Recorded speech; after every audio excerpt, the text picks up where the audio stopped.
d'Europe à vélo tout à l'heure. Tout d'abord, j'en parlais dans les titres, la fin de saison a été compliquée à Trappes entre relégation en National 3, possible en tout cas relégation, une première depuis 12 ans, nouvelle présidence et recours devant la fédération. Les Saint-Quentinois ont connu un été pour le moins mouvementé et le nouveau président Jacques Michelet nous fait l'amitié d'être présent parmi nous pour expliquer cette situation. Bonsoir à vous. Bonsoir. Alors, avant de parler de votre parcours, revenons sur cette situation un peu spéciale. Du côté du club de Trappes, relégation, ça a une première depuis 12 ans, nouvelle présidence avec vous. C'est une page historique qui se tourne là, non ?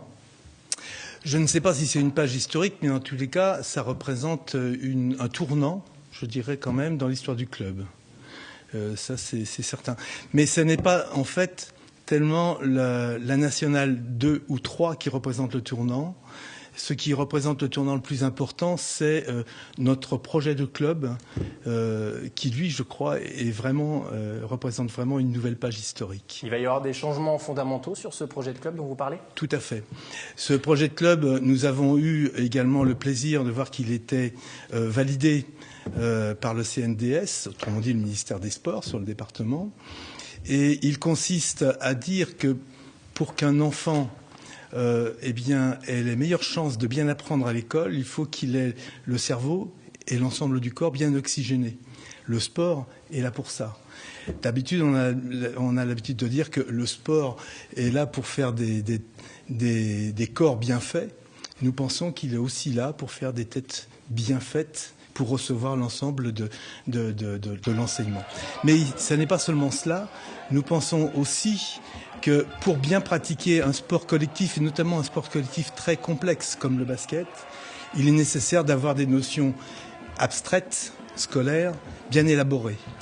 Mais pour pouvoir définir ce projet de club, il faut aussi que la situation de votre équipe première, votre équipe Fagnon, qui était en National 2, soit résolue. Et à l'heure actuelle, ce n'est pas le cas puisque vous avez formulé un recours devant la Fédération française de basket et aussi un recours maintenant contentieux devant le tribunal administratif. Alors expliquez-nous un petit peu quelle est la raison de cette démarche ? Eh bien, tout d'abord, une chose, c'est que si nous voulons convaincre les enfants de faire du basket dans l'esprit du sport, dans les valeurs du sport, et pour qu'ils en soient convaincus de leur possibilité de bien pratiquer avec succès l'apprentissage scolaire, eh bien encore faut-il que les adultes que nous représentons, les autorités que nous représentons, eh bien soient elles-mêmes porteuses de ces valeurs.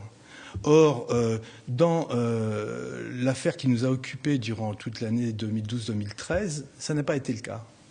Vous voulez dire que vous avez subi des pressions arbitrales, ce genre de choses pendant la saison ? Disons très gentiment que nous avons subi des pressions arbitrales, disons des injustices tout à fait continues durant toute l'année, qui ont fait que nous étions en situation difficile, effectivement, au classement. Cependant, ça n'est pas le tout. Nous avons également eu un traitement un peu particulier, notamment notre coach de National 2 sur le terrain. Je le rappelle d'ailleurs, votre coach, Mostafa El Afidi, qui est suspendu pour 2 matchs. Qui était suspendu pour 2 matchs, mais c'est peut-être dû aussi à des situations de match, des conséquences de défaites qui font que peut-être que le staff n'est plus si serein que ça, non ? À l'évidence, vous avez raison, qu'un climat interne qui est entamé de par une situation problématique, forcément que l'ensemble des acteurs ne se trouvent plus dans une situation de sérénité propice aux meilleurs résultats. Tout ça est clair, est évident. Que cela ait pu user également nos premiers responsables du club, ça me paraît également tout à fait évident. Oui. Dans 3 semaines, là, le championnat reprend ses droits, il faut quand même y penser. Oui. C'est la Nationale 3 pour l'instant, en tout cas. Quelle est l'ambiance au sein de l'équipe première, dans le staff ? Le staff est conforté d'ailleurs dans son rôle ? Alors, vous conservez Mostafa El Afidi ? Plus que jamais. Nous pensons que c'est non seulement un bon entraîneur, mais un entraîneur exceptionnel. Pourtant, pour l'instant, sur la saison dernière, c'est un peu compliqué de le dire, puisque vous avez fini 12e. Non, puisqu'en fait, si nous avons porté des recours auprès de la fédération, c'est par justement la situation d'injustice qui lui a été faite. Je pourrais rapporter plusieurs exemples concrets d'incidents, je ne sais pas si j'ai le temps. Deux très, très rapidement. Bon, eh bien, Un premier exemple,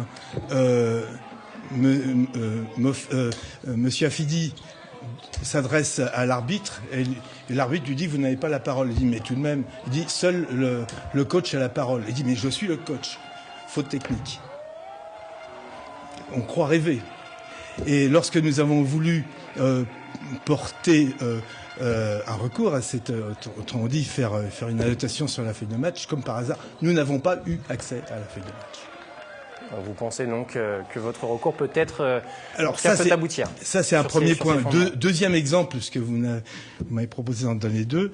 Un deuxième exemple, les fautes qui ont été adressées à notre équipe étaient incommensurablement plus nombreuses que celles de l'adversaire, si bien que nous avions 5 joueurs, il ne restait plus que 5 joueurs sur 12 qui étaient autorisés à rentrer sur le terrain, dont un qui était blessé.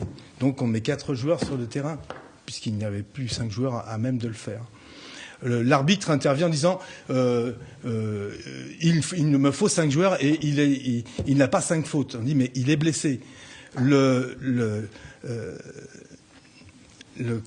kiné de l'équipe adverse était venu le voir. Il a dit effectivement il faut pas qu'il joue. Donc notre coach a dit je ne veux pas entamer sa santé, donc il ne rentrera pas. Faute technique. Pour revenir, outre ces recours, évidemment, il y a votre avenir à vous, puisque maintenant vous êtes président de l'entente, enfin de Trappes au niveau de l'étoile des cheminots de Trappes. Vous prenez la suite de Jean-Christophe Buron, qui était quand même un président un peu historique au sein du club. Comment ça s'est décidé, justement, cette prise de fonction? Eh bien, à vrai dire, dès la dernière Assemblée Générale, en novembre dernier, donc, en décembre, eh bien, il avait été convenu qu'il y aurait une année de transition parce que Jean-Christophe voulait effectivement se retirer parce qu'il avait des obligations professionnelles lourdes. Donc c'était un retour, enfin c'était un départ plutôt volontaire. Ce n'est pas à cause de la descente qu'il est parti. Absolument. C'était prévu. C'était prévu. Voilà. La saison, bien sûr, n'a pas amélioré les choses. Il est vrai que cela a détérioré l'ambiance au sein de ce comité directeur où j'ai été à cette occasion élu, vice-président. Voilà. Qu'est-ce que vous faisiez avant d'être intronisé président? Je suis le plus vieil adhérent du club de Trappes. Beaucoup ne le savent pas. Ça fait 47 ans que j'ai signé ma première licence et j'ai été aussi le premier entraîneur qui a participé à la remontée de Trappes qui était au plus bas niveau de pratique et de résultats et de nombre. Il y avait 6 joueurs en tout dans le club à cette époque, en 67. Vous parlez de remontée, une dernière question. Oui. Sur cette nouvelle saison, si c'est la Nationale 3, l'objectif est clair, c'est la remontée en Nationale 2? Bien sûr. Nous avons recruté une équipe avec l'assentiment plein et entier des joueurs pour pratiquer en Nationale 2 et pour monter en Nationale 1. L'objectif est clair et annoncé en tout cas. Merci beaucoup Jacques Michel d'être venu sur le plateau. Et donc, a fortiori, si nous sommes en 3, monter en 2. Évidemment. Merci beaucoup en tout cas Jacques Michelet d'être venu. Et puis à bientôt, on suivra évidemment la saison de Trappes du côté du gymnase Maillet. Merci beaucoup. Merci, au revoir. Pour les féminines.